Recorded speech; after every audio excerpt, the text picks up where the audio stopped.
Bendito sea el Señor. Aleluya. Qué hermoso estar en la casa del Señor. Qué maravilloso eso es. Muy hermoso que pensemos cada día que necesitamos la presencia de Dios en nuestras vidas para que Dios edifique nuestro entendimiento, ¿verdad? En los momentos, en toda clase de momentos. Vamos a preparar las Sagradas Escrituras en el libro de Marcos, capítulo 5, versículo 21. Por favor. Gloria a Dios.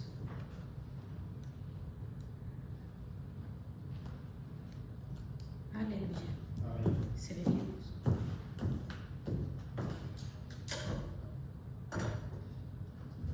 Gloria a Dios.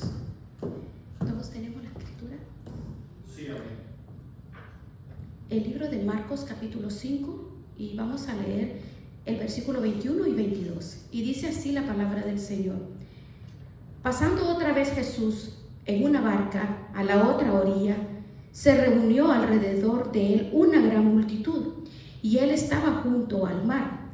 Y vino uno de los principales de la sinagoga, llamado Jairo, y luego que le vio, se postró a sus pies. Gloria a Dios. Gracias, Padre maravilloso, por esta bendita palabra que tú cada día nos ministras, nos instruyes y nos capacitas. Gracias en el poderoso nombre de Jesucristo. Gracias por guiarnos, por enseñarnos y capacitarnos cada día. Gracias por ese aliento y el bálsamo que tú, Señor, derramas en nuestras vidas. En el poderoso nombre de Jesús. Amén. Podemos tomar asiento, mis amados hermanos. He titulado este tema, No temas. No temas. Cree solamente. Nosotros tenemos fe, ¿verdad? Nosotros confiamos en las promesas de Dios. Cuando enfrentamos un problema, cuando la solución está al alcance de nuestras manos, pero cuando nos enfrentamos a situaciones que humanamente hablando no parece tener solución o se extiende más de lo esperado, entonces nuestra confianza empieza a tambalear. Y lo menciono porque como humanos, nosotros en cada situación que nosotros tenemos, nosotros todos estamos en esa situación. ¿Quién ha estado en una enfermedad incurable? ¿Quién ha estado con matrimonios destruidos? ¿Quiénes no han tenido hijos rebeldes, atravesando por serios problemas económicos?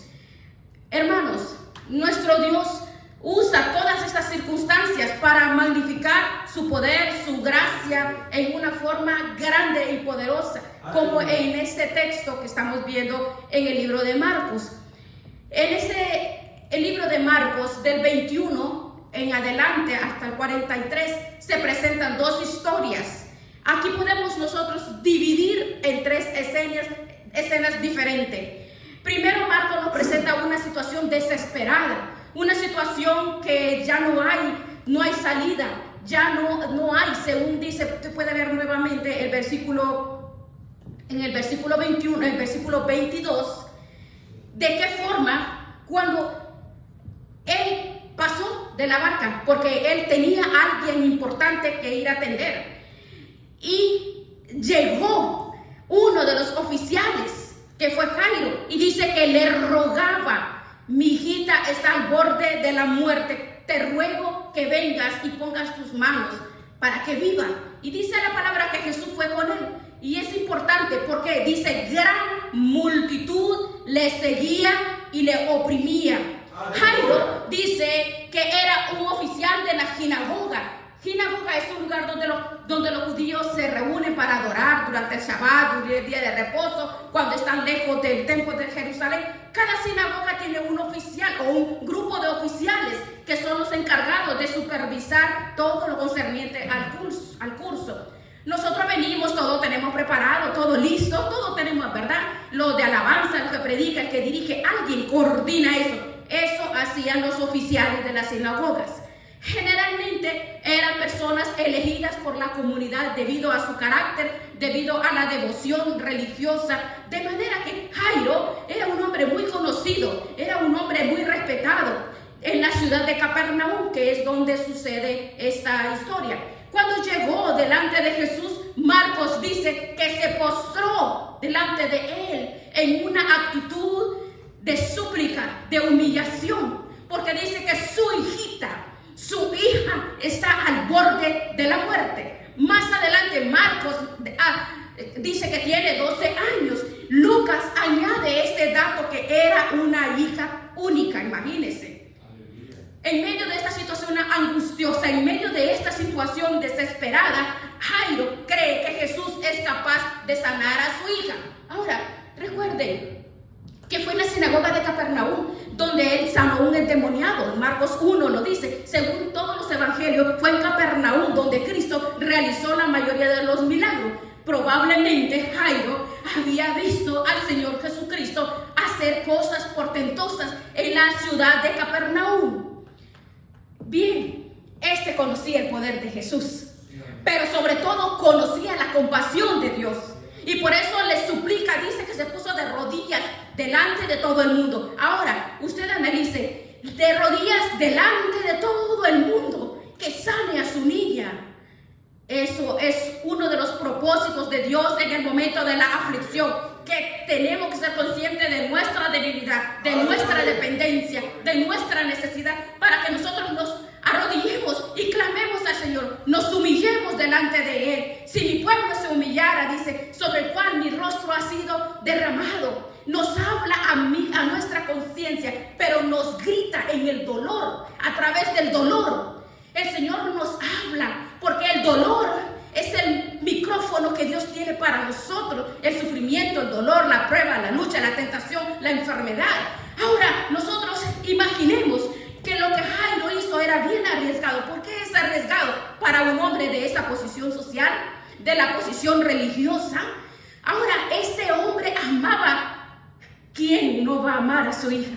Amaba a su hija más que su propia reputación. En ese momento, él no vio su reputación, él no vio su estatus social.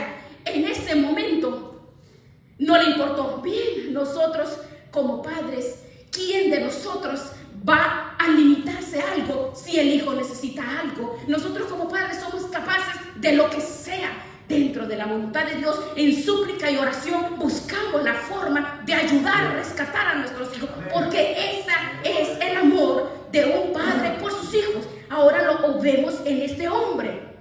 Se humilló por su hijo, por su hija. Y recuerde, Jairo no era cualquier persona. Jairo era un hombre importante. Era un hombre con una posición que este hombre no podía. Él recuerda que él era el principal de las sinagogas, él era un líder fuerte, era un fariseo con autoridad, con presencia. Fue inesperada la prueba que Jairo tuvo en ese momento, pero vea usted lo que pasa. Jairo fue interrumpido en ese momento. Dice, Jesús iba para donde Jairo, iba para donde él. Y Jairo estaba esperando que viniera a levantar a su hija, porque su hija se está muriendo, pero de repente Jesús se detiene por causa de una mujer enferma. Ahora, veamos los versos, el 25, vea lo que sucede en este versículo. Vimos la desesperación de Jairo, ahora veamos lo que dice de esta mujer. Una mujer que desde hace 12 años había padecido de flujo de sangre, había sufrido mucho de muchos médicos, gastado todo lo que tenía y nada había aprovechado. Antes le iba peor. La providencia del Señor es misteriosa y extraña. ¿Cuántos años tenía la hija de Jairo? 12. ¿Cuántos años tenía esta mujer sufriendo de esa enfermedad? 12. Probablemente el mismo año en que esta mujer enfermó, nació la hija de Jairo. Y la vida de estas dos personas comenzaron a correr separadamente de la una de la otra cuando se encuentran en la persona de Jesús. Esa es la relación. Ahora veamos. Dios orquestó esta situación para que la enfermedad de esta mujer, que empezó 12 años antes, pusiera a prueba la fe de Jairo 12 años después. Nosotros no tenemos ni idea de lo que Dios hace en la vida de cada persona. Nada. El problema de esta mujer tenía un problema social, un serio problema religioso, porque en el Antiguo Testamento, cuando una mujer tenía el periodo, esta mujer tenía problemas. ¿Por qué? Porque era inmunda. Este problema religioso, según la ley del Antiguo Testamento, permanecía 7 días ceremonialmente impura y no podía ser tocada por nadie. Era una impureza ceremonial, no era pecaminosa, pero a la persona afectada no podía participar en nada, ir al mercado, ni estar con las amigas, ni tocar a las personas. Era una persona que tenía que relegarse. Ahora, vea usted, ¿qué hizo esta mujer después de 12 años? 12 años, no podía vivir una vida normal. 12 años. Aparte, yo me imagino la debilidad que tenía esta mujer por causa del flujo de sangre. Esta mujer había tenido que sufrir vergüenzas, soledad, tristeza, tanto dolor, 12 años sin que nadie la abrazara, 12 años sin que nadie la tocara, 12 años sin que nadie le dijera la palabra. ¿Por qué? Porque las personas son crueles, sufriendo al mismo tiempo la incomprensión de las personas que pensaban que tal vez ella estaba pagando por un pecado que quizás había cometido ella. ¿Por qué? Desafortunadamente, hermanos, así son las personas.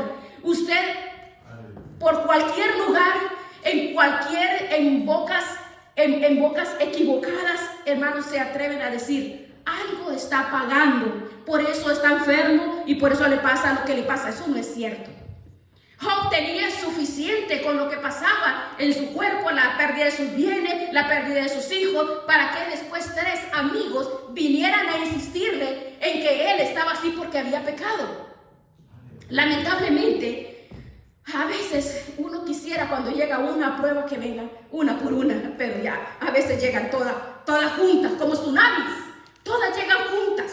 Pero ¿qué dice Santiago? Tened por sumo gozo cuando lleguen estas pruebas, cuando de repente te encuentras sumergido en diversas pruebas. Eso es lo que estaba pasando a esta mujer. Y para colmo de males, ella había gastado todo, de un médico a otro, y no había podido hacer absolutamente nada por ella, sino mientras pasaba el tiempo, dice Marcos, su condición se ponía peor. Esta mujer había perdido toda la esperanza, hasta que se entera que Jesús ha vuelto a Capernaum. Al igual que Jairo, ella decide poner a un lado su condición de impureza. Ahora vean los puntos de contacto. Ella decide, aunque no debía hacerlo, pero sigilosamente se mezcló en medio de la multitud. Me imagino que se arrastró y tratando de ocultarse para que no la insultaran, no la abusaran y no la corrieran. Veamos el versículo 28. Si tan solo toco sus ropas, sanaré. Y cuando toca a Jesús, la fuente de la sangre se secó y sintió en su cuerpo que estaba curada de su aflicción. Oh, mis hermanos, en el momento que la mujer tocó, se detuvo la hemorragia por primera vez en 12 años, lo que los médicos no habían podido lograr en ese entonces. Jesús lo hizo en un segundo y gratis. Ay, qué hermoso es nuestro Dios. Qué hermoso, en quien podemos confiar nosotros. Ahora ella sabe que lo que hizo que era problemático por la condición, porque tocar a un rabino era considerado como un rabino a Jesús en ese momento. Hasta era problema hablar con una mujer, no podían hablar con mujeres. Ella ya sabía que tenía problemas, trató de pasar desapercibida. Pero aquí es donde empieza la parte extraña, porque vea, Jesús decidió detener a toda la multitud y dice: ¿quién me ha tocado? ¿Quién me ha tocado? ¿Quién me ha tocado? No olvide que ellos van una multitud, pero cantidad de personas, a la casa de Jairo, donde una niña se está muriendo, donde no hay tiempo que perder. Pero en vez de apurarse, Jesús se detuvo a conversar. Y yo me imagino a Jairo comiéndose las uñas, desesperado. Veamos, el 30. ¿Qué dice? Vea el 30. Vea lo que dice Jesús. Vea, Liana, como dice. Conociendo en sí mismo el poder, que había salido poder de él. ¿Y quién me ha tocado? Y los discípulos, ay, pero todos te están apretando. ¿Qué preguntas? La multitud te oprime y preguntas quién te ha tocado. Pero él, ¿dónde está? ¿Quién me ha tocado? Pero ellos estaban, qué raro, ¿verdad? Pero recuerde, hay una niña a punto de morir. Y él se para a preguntar, ¿quién me ha tocado? Parece absurdo, ¿verdad? ¿Quién me ha tocado? Si la niña se está muriendo. Pero Cristo quiere que todo el mundo sepa lo que pasó con esta mujer. Él no iba a permitir que este milagro pasara desapercibido. Veamos el versículo 33. Veamos el 33. El 33. Entonces la mujer, temerosa y temblando, se dio cuenta de lo que le pasó y dice, se postró. ¿Qué hizo Jairo? Se postró. Ella se postró delante de él y le dijo toda la verdad. Y Jesús le dijo, tu fe te ha sanado. Vete en paz. Queda sana de tu aflicción. Ahora, aquí tenemos 3 puntos bien importantes. Aquí la primera, Jesús aprovechó la ocasión para instruirla a ella, porque ella creía que iba a ser sanada al tocar la ropa de Jesús. Pero las ropas de Jesús no tenían poder para sanar a nadie. No lo tiene ninguno de esos pañitos que te venden por ahí, y que esto, y que te pongan el aceite, que con este aceite te vas a curar. No. Fue por causa de la fe que ella fue sana. La fe. Creer en Él, que Él es el único, el grande, el poderoso, el gigante. La fe mueve montañas. No en sí la fe en Jesús. Fe en Él, que Él es el poderoso, el grande. La fe actúa de esa forma. Solo es por fe. Esta mujer, la teología que tenía era débil y la fe fuerte. Y el Señor aprovechó para corregir la teología que estaba mal en ella, porque ella decía, voy a tocar la tela, voy a tocar su manto. Miren, qué precioso, qué maravilloso es. Esta mujer públicamente, de todas sus impurezas, las impurezas, esta mujer iba a llevar una vida normal, iba a mezclarse con las personas, iba a ir a la sinagoga, iba a ir al mercado a conversar con las amigas, a recibir un abrazo. Por su propio bien, Jesús no permitió que ese milagro pasara desapercibido. Jesús quería proclamar, esta mujer está limpia. ¡Qué hermoso! Pero hay algo más importante. Veamos el 34. Hay algo más importante. Vean.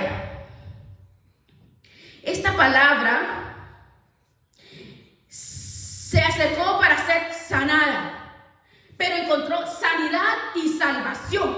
Ahora le dice, hija, ahora es una hija. Hija, tu fe te ha sanado. Vete en paz. O sea, que aquí dice, habla que el shalom de Dios, hija mía, ahora está sobre ti el shalom de Dios. Ahora puedes comenzar a disfrutar de la paz, de la bendición, la bienaventuranza por el hecho de ser hija de Dios. No es solamente vete en paz. Para los judíos es mucho más intenso y profundo. Vete en el shalom, porque es vida en abundancia. Le dice, hija mía, ahora vas a poder vivir la vida abundante que yo vengo a ofrecer. Eso fue lo que le declaró a la mujer. Por 12 años en su cuerpo llevó un recordatorio de la corrupción que todos tenemos en el alma por causa de nuestros pecados. Pero Cristo en un instante movió no solamente su aflicción, sino su culpa, su vergüenza y sus pecados. Mire qué hermoso, qué impresionante, qué glorioso. Tenemos un Dios maravilloso. Ahora, veamos ahora, vamos a imaginarnos lo que está pasando. Los apóstoles estaban irritados, sobre todo Pedro, ¿verdad? Están irritados. Jairo, ¿cómo está Jairo? Nervioso. Su angustia está de aumento en aumento porque su hija está muriéndose y la multitud no lo deja avanzar. Todos están allí. Ahora Jesús conversando con la mujer. Ahora, ¿qué está haciendo Jesús? No no solamente parece irracional, sino parece irresponsable, ¿verdad? ¿Por qué? Vamos a suponer por un momento que de repente en un hospital, por ejemplo, llegan dos casos simultáneamente, uno que se está muriendo y otra mujer que tiene una enfermedad crónica que no es mortal, y el médico decide primero atender a la mujer. Bueno, por ejemplo, ¿verdad?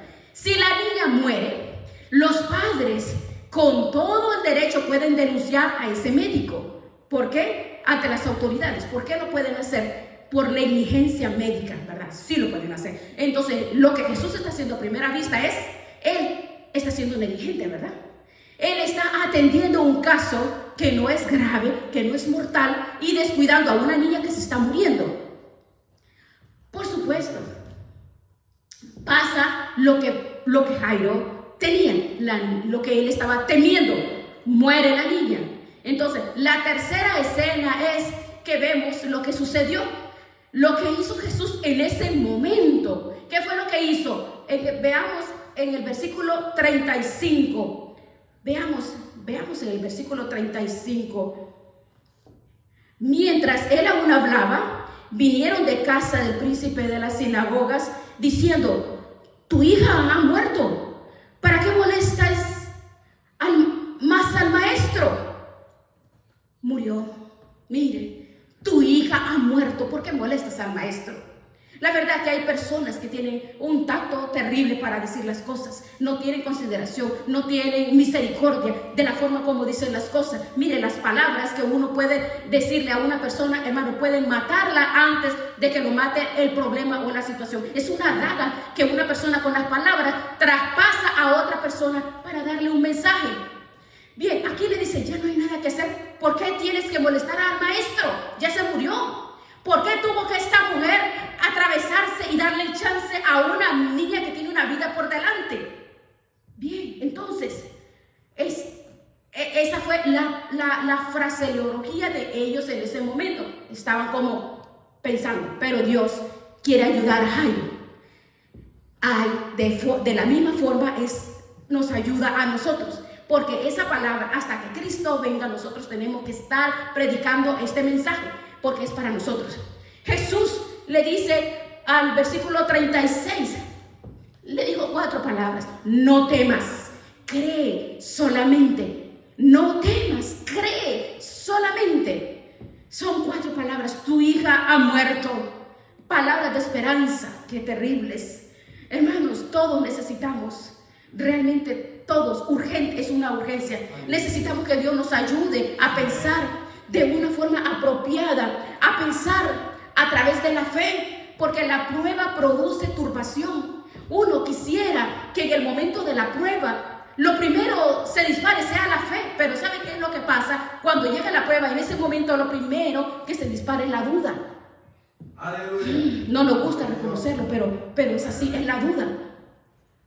Es la duda, el dolor y la tristeza nos llevan y nos orilla a esa tendencia de dudar.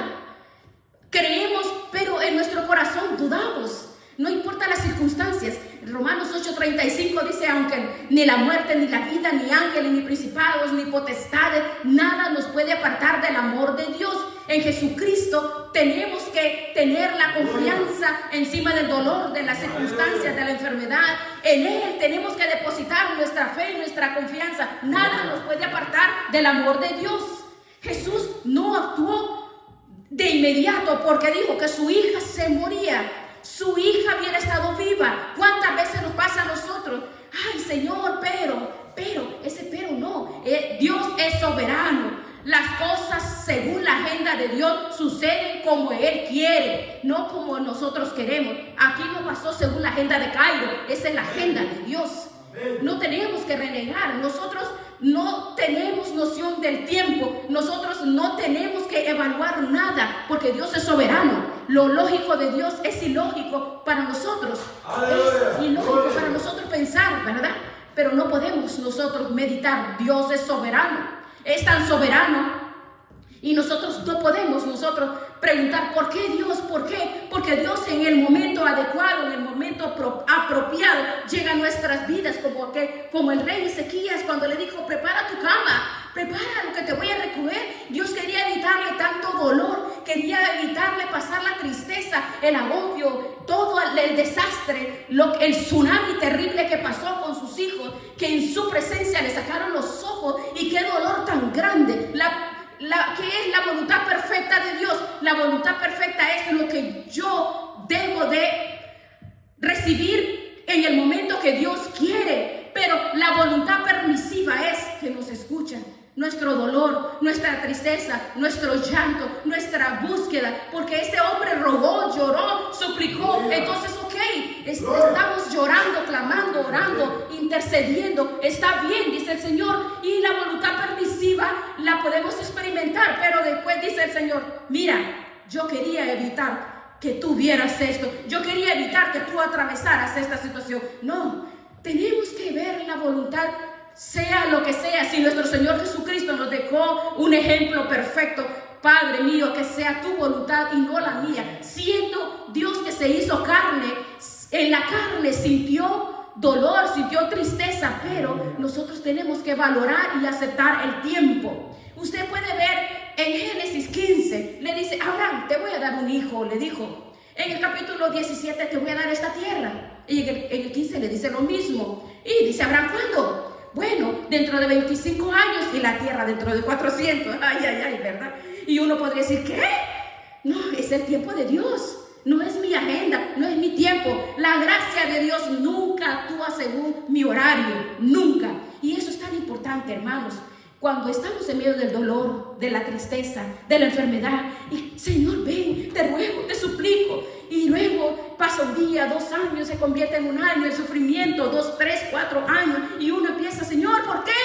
¿Por qué, Señor? A reclamarle a Dios. No debería dar vergüenza. Nosotros no podemos reclamarle a Dios en ningún momento.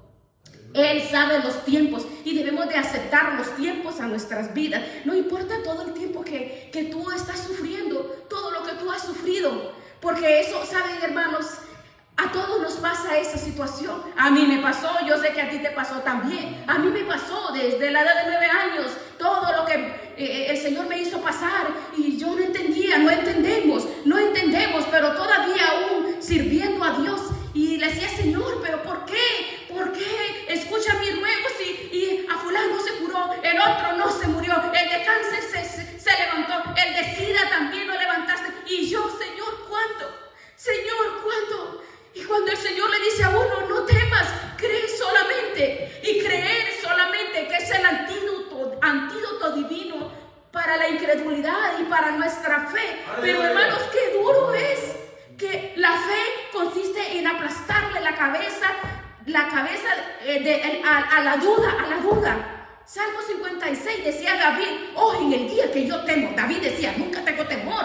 Decía: en el día que temo, yo confío. Decía David: en Dios, cuya palabra Él nos ha dado. Esa promesa: no temeré lo que el hombre me puede hacer. No temeré lo que el hombre me puede hacer. Pero probablemente David estaba pensando en la palabra que le dio Samuel, y le dijo: tú serás rey. Y David era un fugitivo. Saúl lo persigue. Y lo que David decía: cuando de repente me asalta el temor y mis enemigos me rodean, parece que van a acabar con mi vida, pero yo alabaré tu palabra, porque tú no eres hombre ni hijo de hombre para mentir. Y tú dijiste que yo voy a ser rey. Así cayó David, la voz del temor, la voz del miedo. Y aquí vemos volviendo a Jairo. Y le dice Cristo a Jairo: déjame hacer las cosas en mi tiempo. Y nos está diciendo a nosotros también: déjame hacer las cosas a mi tiempo. Al final de las cosas, el tiempo mío, ese tiempo que Dios me está proveyendo, eso va a ser lo mejor. Van a ser delicias. Bueno, recuerde lo que pasó con José cuando llegó a la cárcel, cuando fue a parar a la cárcel, y el copero del rey. Recuerda esa historia. El copero y el panadero van a la cárcel. José le dice: aquí te van a matar en 3 días, aquí te van a colocar en tu puesto. Y le dice todavía al copero: por favor, cuando recuperes tu puesto, acuérdate de mí. Pero ¿qué pasó? El copero se olvidó por 2 años. Por 2 años se olvidó, imagínense. Ahora bien, ¿qué hubiera pasado si al copero no se le hubiera olvidado la petición de José? lo que hubiera pasado es que José hubiera sido liberado, hubiera sido solamente un expreso en Egipto y ya. Pero 2 años después, el Señor usó una circunstancia, el sueño de Faraón, para que se cumpliera el plan de Dios. No era cuando José le dijo al copero que se acordara de él, sino cuando Dios dijo, porque era el tiempo de Dios. El tiempo de Dios es perfecto. Jairo decidió confiar en Dios.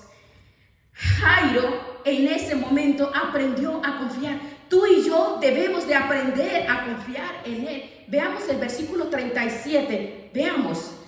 Razonablemente Jairo prefirió confiar en el Señor. Vea el 37. Y no permitió que le siguiese nadie, sino Pedro, Jacobo y Juan, hermano de Jacobo.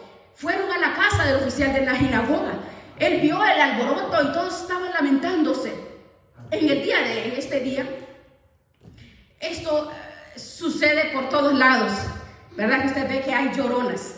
Había muchas lloronas ahí, muchas, porque cuando él llegó encontró, pero grupo de mujeres llorando, porque eso era un grupo de personas que les pagaban para que fueran a llorar. Bueno, al llegar a la casa del oficial, ese alboroto que tenía. En los días del Señor, y de esto aún en América Latina, hay lloronas profesionales, planideras creo que se llama, ¿verdad? Hubo Rafael Trujillo Molina, este hombre, cuando gobernó con mano de hierro, ese hombre fue ajusticiado en 1961. Y para que esto se viera que era amado por el pueblo, ellos, ¿qué comenzaron a hacer? Contrataron lloronas, solo para que dijeran, ay, sí la quieren, sí lo quieren. Entonces, eso fue un pago de lloronas. Impresionante, ¿verdad? Eso pasó. Bueno, y la cantidad de lloronas que había en la casa de Jairo, era una familia con dinero. Entonces Mateo dice que era muchísima gente. Contrataron me imagino, a todo un pueblo a llorar. Y llega Cristo, veamos, en el versículo 39. ¿Y por qué hacen alboroto? ¿Por qué hacen alboroto? ¿Qué es ese alboroto? ¿Qué están haciendo? ¿Por qué están haciendo ese alboroto? La niña no ha muerto, sino que está dormida. Y se burlaban de él. Mire cómo en un segundo el llanto se convirtió en burla, en segundos. Pero Jairo siguió creyendo en Jesús. ¿Y por qué lo sabemos? Porque él y su esposa hicieron exactamente lo que Jesús le ordenó. Pero Jesús los sacó a todos, tomó a la madre y al padre de la niña. O sea, él no dijeron, ¿para qué vamos a ir? No. Mire, solo póngase a pensar. Le dijeron, tu niña está muerta. Y Jesús le dice a Jairo, no te preocupes, cree, solo cree. Ven, vamos, dile a tu esposa, vamos a entrar a la habitación. Tu niña está dormida, yo la voy a despertar, no te preocupes. Y él creyó, entró donde estaba la niña. Y tomando a la niña por la mano, le dijo, Talita Kumi, que traducido significa, a ti te digo, niña, levántate. Ay, qué tierno es eso. Cuando nosotros creemos que todo está acabado, que no hay esperanza, que no tenemos salida, que no hay nadie que me dé la mano. No, hermanos, allí está la compasión, la ternura, la esperanza de Dios para cada uno de nosotros. Qué hermoso es cuando entendemos lo que Dios es para nosotros. Ahora usted analice, en ese entonces los judíos no podían tocar un cuerpo muerto, pero Jesús le tocó la mano. Es un dato bien importante. Le toma de la mano según estaba muerta. Sí, estaba muerta. La tocó y no podían hacer eso. Ceremonialmente los judíos no podían tocar un muerto. Y le dijo, Talita Kumi, levántate. Lo que Jesús está haciendo en este momento es como cuando vamos a la habitación de nuestros cuartos y le decimos, mi amor, mi cielo, levántate. Corazón, levántate, tienes que ir a la escuela.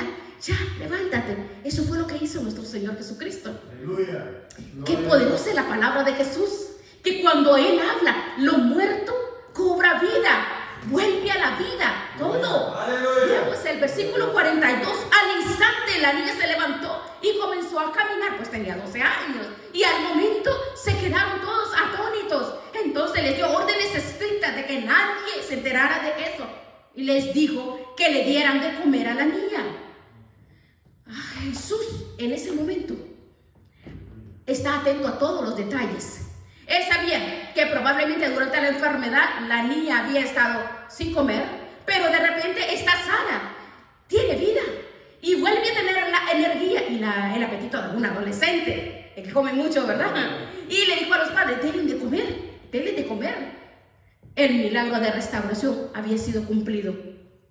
Ahora nosotros, este mensaje es para cada uno, es para mí inicialmente, para ti, es para todos, para los jóvenes, para los niños. ¿Qué aprendemos de esta obra maravillosa que el Señor ha hecho? La compasión que Él mostró a la mujer del flujo de sangre y a la familia de Jairo. Estos milagros funcionan como una representación visible del Evangelio. Jesús tuvo que entrar en contacto con nuestras impurezas para que nosotros seamos purificados y Él permanecer puro. Miren, cuando la mujer con flujo de sangre tocó a Jesús, en vez de hacerlo a Él impuro, ella quedó ceremonialmente purificada. Lo mismo sucedió con la hija de Jairo. En vez de contaminarse al tocar su cuerpo muerto, el toque de la mano de Jesús hizo que la niña volviera a la vida. ¡Aleluya!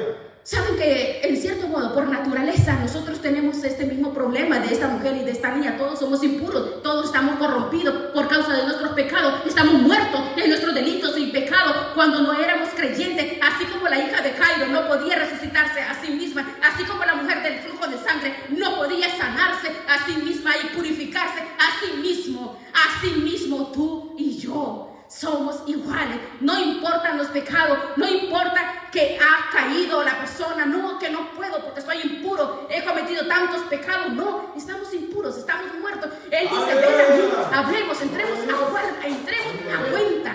El Dios Todopoderoso se hizo hombre para mezclarse con nuestras impurezas sin ser contaminadas por ella y luego ir a la cruz como que si Él cometió mis pecados, tus pecados y se fue a la cruz a recibir la ira de Dios y dijo, oh Dios, trátame a mí como un mentiroso, como un adúltera, como un mentiroso, como un violador, como un asesino, como un mentiroso, trátame a mí con todos los pecados. Y Él cargó en esa cruz, castígame tú a mí para que ellos sean libres, para que ellos sean liberados. Eso fue lo que pasó en la cruz. El que no conoció pecado, Dios lo hizo pecado para que tú y yo seamos hechos justicia de Dios. Justicia de Dios. ¡Qué maravilloso! Justicia de Dios, hermanos. Esto, aleluya, esto es maravilloso. Es el Evangelio, el que nos restaura, el que nos levanta, el que nos sana, nos purifica. Él es mi abogado, mi libertador.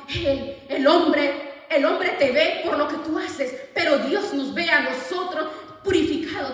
Como dice Juan 17, santos, nos ha santificado por su palabra. Qué maravilloso es. Él no ve nuestras impurezas, Él no ve nuestras iniquidades. No importa, hermanos, no importa. Así como vemos lo que pasó en estos dos eventos tan hermosos, hermanos, esto es para celebrar todos los días que la salvación no tiene precio, hermano. Entonces, ¿qué es lo que tenemos que hacer? Primera Tesalonicenses 5 dice, amar a Dios en espíritu, alma y cuerpo, totalmente. Deuteronomio 6:4, con todo, amarlo a Él, que es un solo Dios que nos ama, y amarle con Él, con todo nuestro corazón, con toda nuestra fuerza, con todo lo que hay, con todas nuestras fuerzas. Él debe ser el primero en mi vida. ¿Por qué? Porque estamos agradecidos. ¿Por qué? Por lo que Él hizo en la cruz del Calvario por nosotros. Mire qué maravilloso. Necesitamos, por la fe, así como ellos, por la fe, se le quitó la vergüenza del pecado, la enfermedad.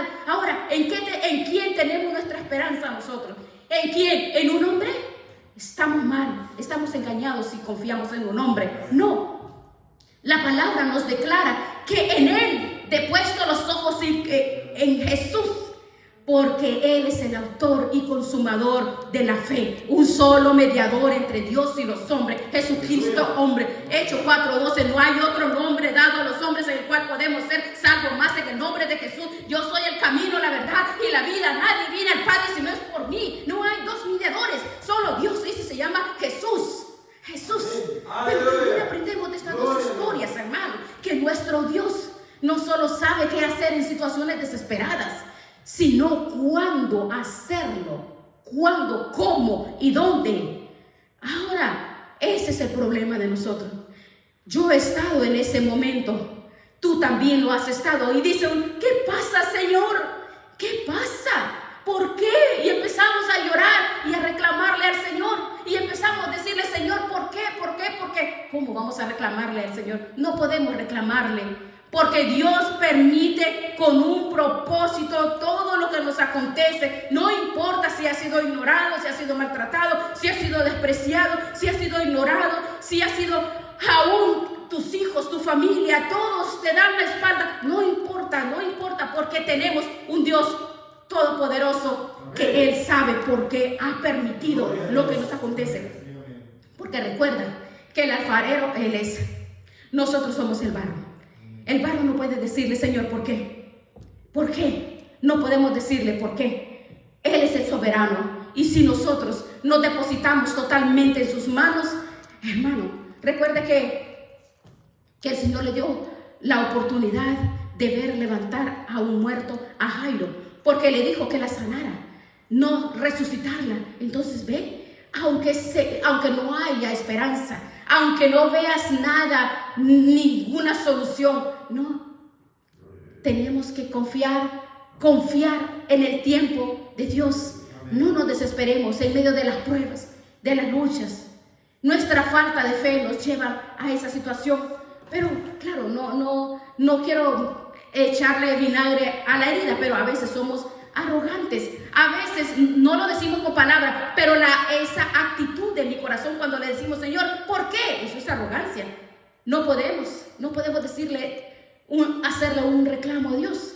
No podemos decirle, ¿por qué? Y a veces nosotros lo hacemos, pero no. Dios lo hace para que tengamos nosotros la oportunidad de fortalecer nuestra fe a través de las pruebas, a través de la prueba por medio de la fe. Y a través de la fe confiamos en Él cuando ya parece que todo se está cayendo a pedazos. La fe.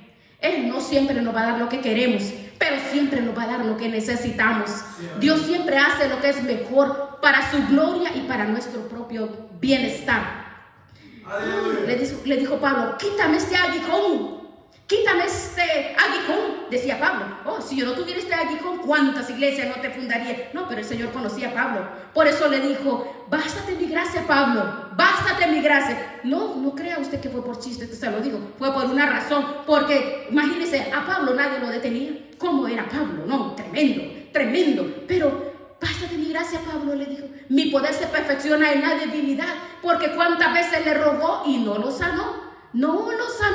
Entonces, no podemos desesperarnos de que no veamos la respuesta. No, estamos por fe y no por vista. Fue la fe la que hizo la diferencia en estas dos historias. No temas. Cree, solamente cree solamente. Qué hermoso. Cree solamente. ¿Cuántos sabemos aquí que tenemos situaciones terribles, circunstancias que creemos que no hay salida? ¿Cuántos? Pues todos tenemos situaciones, sí, todos. No hay nada. Deje que los problemas pasen. Deje que las decepciones, deje que todo eso pase. Deje que todo eso y se convierte toda la ceguera, el dolor, la tristeza, nos involucra y nos sensibiliza más a la presencia de Dios, porque buscamos más al Señor, porque es lo que Dios utiliza, un megáfono. ¿Para qué? Para acercarnos más a Él. Imagínense qué forma de acercarnos más a Él, porque así se glorifica a través de los medios que están. Y no solamente la gloria es para Él, somos nosotros. Cada día contemplamos la belleza de la presencia de Dios en mi corazón. Gloria a Dios.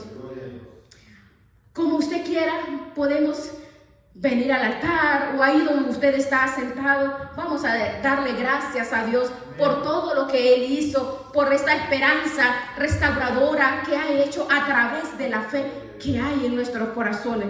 Para eso es que cada día nosotros abrimos nuestro corazón, la alzamos, levantamos nuestras manos y abrimos nuestro corazón y le decimos, Señor, gracias. Él quiere cada día hacer esa obra maravillosa en cada uno de nosotros. Cada día, en Romanos 15:13, dice que el Dios de esperanza nos llena del gozo, de paz en el creer. ¿Para qué? Para que abundemos en esperanza por el poder del Espíritu Santo. Vamos a darle gracias. Oh, gracias, Padre. Vamos a darle gracias, Señor. Gracias, Padre, te bendecimos. ¿Me puedes poner una alabanza de adoración, por favor? Gracias.